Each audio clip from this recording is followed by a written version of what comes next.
Good evening and welcome to Poland Daily. My name is Natalia Moczulska and this is the news. Last night, Russians attacked Mykolaiv in the south of Ukraine and Kharkiv in the east of the country.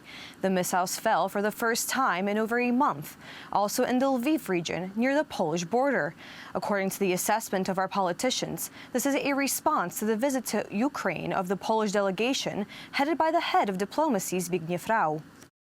The firing of Mykolaiv lasted until the early hours of the morning. There was a power cut in the entire periphery as a result of powerful explosions. The ambulance clinic of Mykolaiv. Here you can see the name. This is ambulance clinic of Mykolaiv. Russian terrorists attack civilian objects. No military people here. Nobody absolutely. Just civilians, just civilian object, hospital in Mykolaiv destroyed by Russians. Please stand with Ukraine. The situation was similar in Kharkiv. Explosions were heard all night. The Russian attacks also targeted the cities of Dnipropetrovsk and Chervonograd oblasts, where the Russians launched a missile attack 14 kilometers from the Polish border on Tuesday. Yesterday, during the anti-aircraft alarm, the enemy launched a missile attack on a military infrastructure facility near Radziechów in the Chervonograd region. As a result, one building was damaged. Fortunately, no one was hurt. Previous Russian attacks on targets in the Lviv region took place, among others, on March 26th, the day of the U.S. president's visit to Poland. Yesterday, the Minister of Foreign Affairs, Zbigniew Rau, visited Kiev and went to Ukraine as the chairman of the Organization for Security and Cooperation in Europe. This is, of course, also relevant in the context of Foreign Minister Rau's visit to Ukraine, who during his visit to Ukraine also very strongly emphasizes once again the continuation of this policy that Poland is pursuing, support for Ukraine, mobilizing the entire international community. I think that the shelling during this visit is also not completely coincidental. In Kiev, I met Zbigniew Rau, the head of Polish diplomacy and the chairman of the Organization for Security and Cooperation in Europe. I thanked him for his support. In the conversations, I paid particular attention to our prisoners of war who are held in Russia. This applies inter alia to the terrorist attack in Olenivka, which must become the final argument for all civilized states to officially recognize Russia as a terrorist state. The Russian plan of conquering Ukraine, however, is not on schedule. The invasion forces are not only not gaining new territory, but have to repel the Ukrainian counteroffensive in the south. Since the beginning of the aggression, they have lost over 41,000 soldiers, over 4,000 armored vehicles, and almost 1,800 tanks. A breakthrough in diplomatic relations can be described as a departure from the Odessa port of the first ship with Ukrainian grain since the beginning of the war. 26,000 tons of corn have already arrived in Istanbul. After an inspection by an international commission, it will leave for Lebanon. Other countries of the Black Sea Basin, such as Romania, also help in the export of Ukrainian agricultural produce. It all depends on how the situation in Istanbul will unfold and on the amount of grain that Ukrainian ports will be able to send. It is very important to us that chain flows are restored, but if it turns out to be too difficult at the moment, we are ready to help in any form. Meanwhile, since Monday, the 10th review conference of the Treaty on the Non-Proliferation of Nuclear Weapons has been taking place in New York. Poland is represented by the deputy head of the Polish Ministry of Foreign Affairs, Marcin Przydacz, who harshly described Russia's behavior as terrorist. We are facing a totally unprovoked and unjustified military aggression against Ukraine carried out by Russia, a permanent member of the UN Security Council, a nuclear weapon state party to the treaty. Russia is destroying the rules-based international order based on multilateralism. Russia has violated each and every human rights commitment. The main topic of the first 2 days of the conference was the war in Ukraine. The U.S. Secretary of State, Antony Blinken, said that the Treaty on the Non-Proliferation of Nuclear Weapons made the world safer. However, threats from countries such as North Korea, Iran, and Russia remain a serious challenge. He also accused Moscow of using Ukraine's largest nuclear power plant in Enerhodar as a nuclear shield in attacks against Ukrainian forces. Today marks 500 days since a motion was filed in the Senate by the prosecutor's office to waive the immunity of Speaker Tomasz Grodzki. Investigators want to charge him for accepting financial benefits in exchange for providing medical services. The beginning of the August session of the Upper House of Parliament coincided with the infamous anniversary, 500 days of withholding the motion to waive the immunity of a third person in the country, Senate Marshal Tomasz Grodzki. The implementation, in short, of the Newman Doctrine is what is currently being done in the Senate under the spotlight. The so-called Newman Doctrine means protection for everyone who is a member of the civic platform. Remember, one rule is sacred to me. Learn this while you talk about anything. If you're going to be in the civic platform, I will defend you, like independence. Some senators believe that the matter is purely political.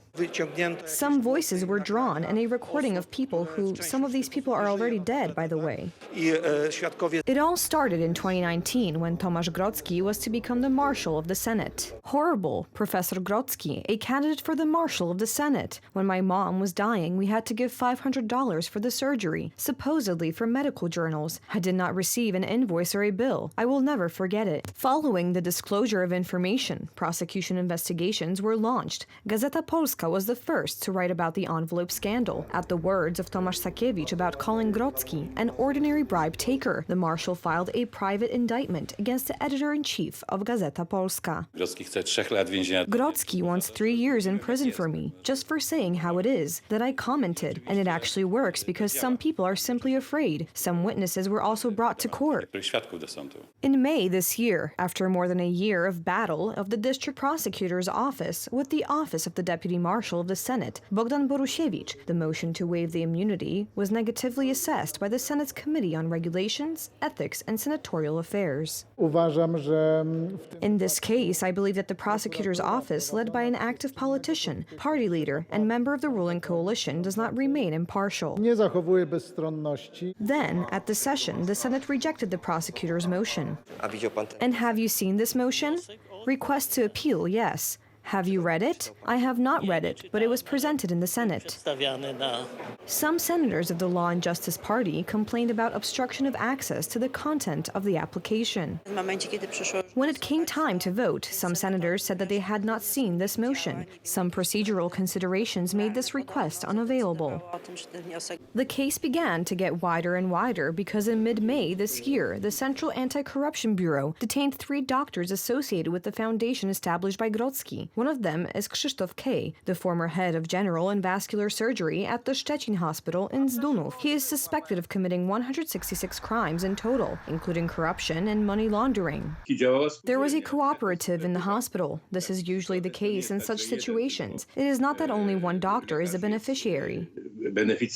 According to the evidence collected during the proceedings, in 2009 and 2012, Tomasz Grodzki was supposed to accept property benefits for performing the surgery himself. The regional prosecutor's office also collected testimony from 15 witnesses that the Marshal of the Senate was to accept bribes before 2006. And finally, a one-day visit to Taiwan by U.S. House of Representatives Speaker Nancy Pelosi and a group of U.S. congressmen has ended. A third person from the U.S. met President Tsai Ing-wen, members of the government, and politicians in Taipei. The visit sparked outrage by the Chinese authorities, which consider Taiwan their territory. Authorities in Beijing threatened serious consequences. Let's just put it in perspective. Over 4 decades ago, the Taiwan Relations Act was built in building a strong bond between our 2 countries, advancing our shared interests of governance, economy, and security, while respecting the One China policy. Our solidarity with you is more important than ever as you defend Taiwan and your freedom. In our bilateral meeting, we discussed key opportunities to deepen our partnership, upholding democracy and human rights and respect for the individual, combating. We're grateful for the delegation's visit under such challenging circumstances as a demonstration of unwavering support to the people of Taiwan. The Speaker's presence here in Taiwan served to boost public confidence in the strength of our democracy as a foundation to our partnership with the United States. I told Speaker Pelosi that we are committed to maintaining the status quo across the strait. Military exercises are unnecessary responses.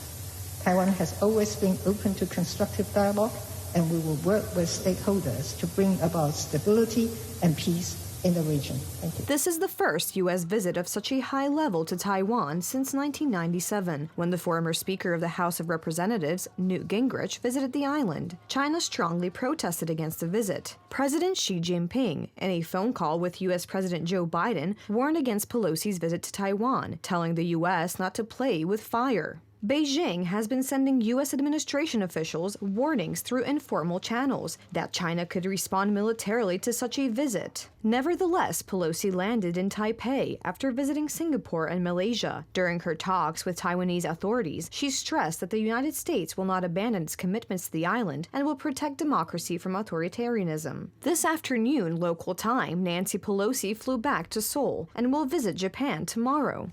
Thank you so much for joining us this evening. Please stay tuned for Poland Daily Weather, Poland Daily Business, and some of our other programs. But from me, it's have a wonderful evening.